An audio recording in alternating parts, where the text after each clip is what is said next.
सभी लोगों को मेरा नमस्कार। मैं उमेश, ग्राम पंचायत अधिकारी। आज हम लोग विकासखंड सिंगेरपुर धाम के ग्राम पंचायत माधोपुर रामनगर में हैं, जहां पे हमारी ग्राम प्रधान श्रीमती रेणु सरोज जी हैं, उनके पति श्री दीपक जी हैं, गांव की सम्मानित जनता है और हमारे केशरवानी जी हैं और बंधु हैं।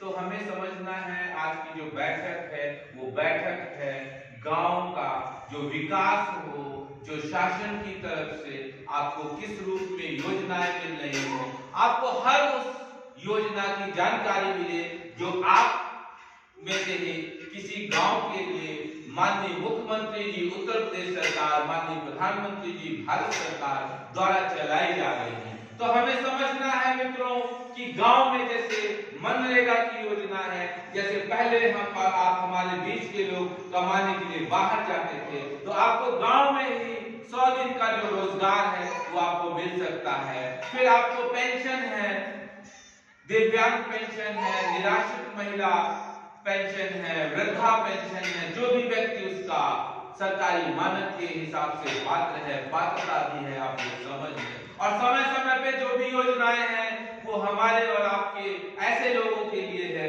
जो वास्तव में एकदम निचले पायदान में है, जो वास्तव में आर्थिक रूप से टूट चुका है और आर्थिक रूप से कमजोर है। उसी को दोस्तों शौचालय भी मिलने का और हमारे आपके माध्यम से प्रमाणित होके जाए। और प्रधान जो कि हर योजनाओं को 84-85 ऐसी योजनाएं हैं जिसमें डायरेक्ट इनडायरेक्ट ग्राम प्रधान का कह सकते हैं अनुमोदन अध्यक्षता रहती है। तो हमें अब आपको समझना है कि गांव की जो भी योजनाएं हैं वो जन जन तक पहुंच सके। और जैसे हमने कहा किसी का कहीं रास्ते का है, कहीं कोई दिक्कत है, वो समय समय पे बैठ के होती रहती है। बाकी अब पंचायत भवन है और देखिए पंचायत भवन गांव की सबसे बड़ी अब एक आधार नींव हो गई है कि आपको अभी तक जो भी दुख तकलीफ होती थी पिछले, जब भी आपने देखा, आपने पहले भी देखा और अब देख रहे हैं कि आपको गांव में उसका निराकरण और गांव के सरकारी कार्यालय में वर्तमान सरकार के माध्यम से आपको मिल रहा है।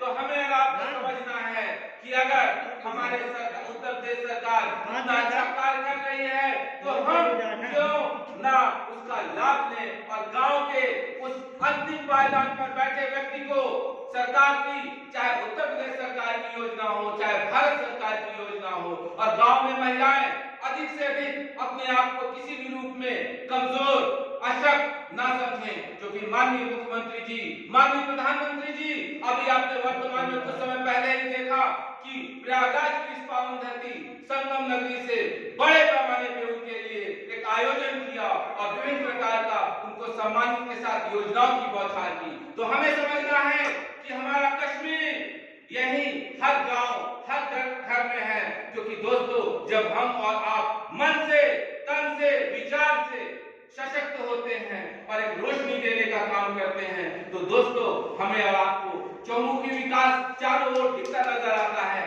जब हम ये सोच लेते हैं कि सामने किसी की जमीन वो नहीं आता है और हमने बाउंड्री बनाई 2 इंच बढ़ा दी, जब हम ये सोच लेते हैं कि सुनील का वो बंदा है और गाड़ी बंद है, हमने उसका पहिया खुलवा लिया, तो दोस्तों किसी का खेत कब्जा करना, किसी का धन की चोरी करना, क्योंकि खाली हाथ आए थे, खाली हाथ जाना है और जो आया है वो एक दिन जाएगा ही। तो आप और हम ऐसे विचार, ऐसे कार्य करके छोड़ दें, क्योंकि दोस्तों देशभक्ति उसी की याद की जाती है जिसने वास्तव में किसी को गोली लग रही हो और उसको गोली लगने से बचाने का काम किया है। इसी सोच के साथ जो भी शासन की योजनाएं चल रही है, हम लोग समय समय पे ऐसे ही बैठेंगे और प्रधान जी ने अध्यक्षता की और सारे लोग आप लोग बैठे रहे, आपने विशेष ढंग से इसको अच्छे से सुना और आप लोग इसको शेयर करिएगा, क्योंकि जितना बांटेंगे ज्ञान उस प्रकार है, जितना बांटेंगे उतना बढ़ेगा। और ये ऐसा ज्ञान है कि आपका न कोई छीन सकता है जबरदस्ती,